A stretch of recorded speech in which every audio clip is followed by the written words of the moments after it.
अवधूत चिंतन श्री गुरुदेव दत्त श्री स्वामी समर्थ. माझ्या प्रिय स्वामी भक्तांनो, स्वामी कृपेने तुमचं आपल्या या पवित्र आध्यात्मिक चॅनलवर मनपूर्वक स्वागत.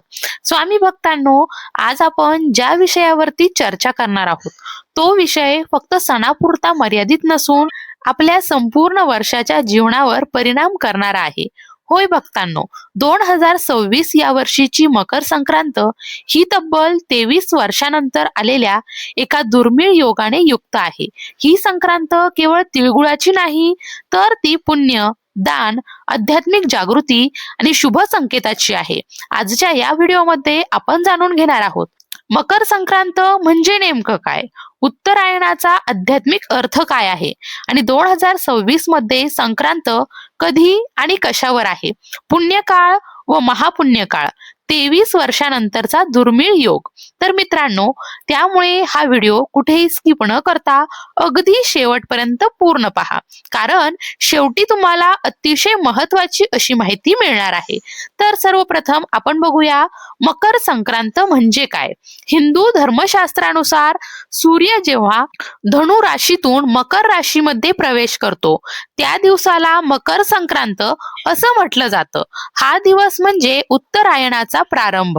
उत्तरायण म्हणजे काय, तर स्वामी समर्थांच्या भाषेत सांगायचं झालं तर अंधारातून प्रकाशाकडे नेणारा, घेऊन जाणारा प्रवास म्हणजे उत्तरायण.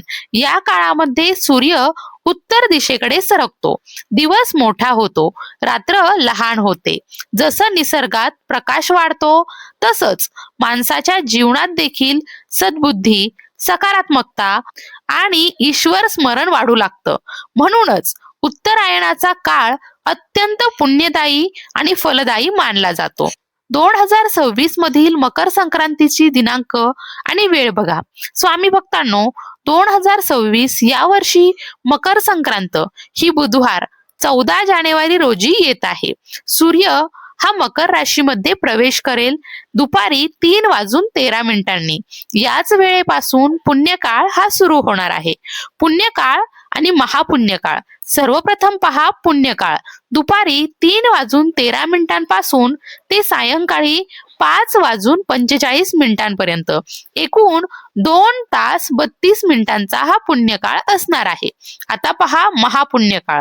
दुपारी 3:13 पासून ते सायंकाळी 4:58 पर्यंत एकूण 1 तास 45 मिनिटांचा हा महापुण्यकाळ असणार आहे. तर स्वामी भक्तांनो, या काळामध्ये केलेलं स्नान, दान, जप, नामस्मरण, उपासना हे सर्व अनेक पटींनी फलदायी ठरतं. 23 वर्षानंतर आलेला दुर्मिळ योग 2026 ची मकर संक्रांत आणखी विशेष काय आहे बरं, कारण या दिवशी षटतिला एकादशी, सर्वार्थ सिद्धी योग, अमृत सिद्धी योग हे तिन्ही अत्यंत शुभ योग एकाच दिवशी जुळून येत आहेत. ज्योतिषशास्त्रानुसार या योगामध्ये केलेले शुभ कार्य अडथळे दूर करतात, नकारात्मक प्रभाव कमी करतात, आर्थिक व मानसिक स्थैर्य देतात. म्हणूनच स्वामी भक्तांनो, ही संक्रांत दुर्लक्षित न करता भक्तीने साजरी करावी.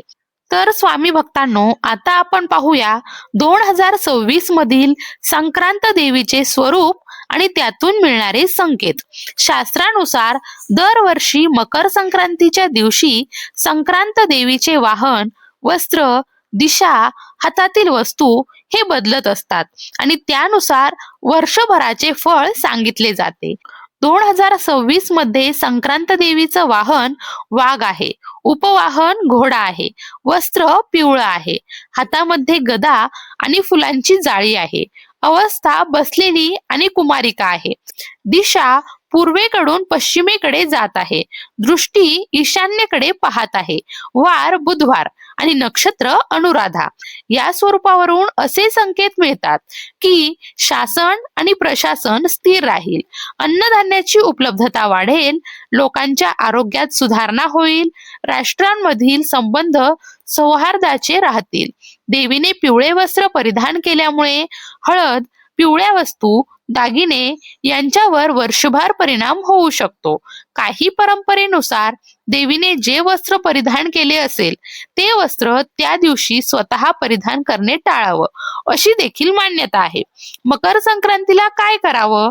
तर स्वामी भक्तांनो, हा दिवस पुण्य संचयाचा आहे. सूर्योदयापूर्वी स्नान करावं, सूर्यनारायणाला अर्घ्य द्यावं, जप, ध्यान, नामस्मरण करावं, गाईला चारा, तिळगुळ वाटप करावं, हळदी कुंकू सोहळा देखील करावा. दानधर्माचे महत्व. मकर संक्रांतीला केलेले दान, तिळगुळ, धान्य, वस्त्र, अन्नदान, गोशाळेला मदत हे दान पापक्षय, आरोग्य लाभ आणि समृद्धी देतं. प्रत्येक राशीसाठी वेगवेगळं दान सांगितलेलं आहे.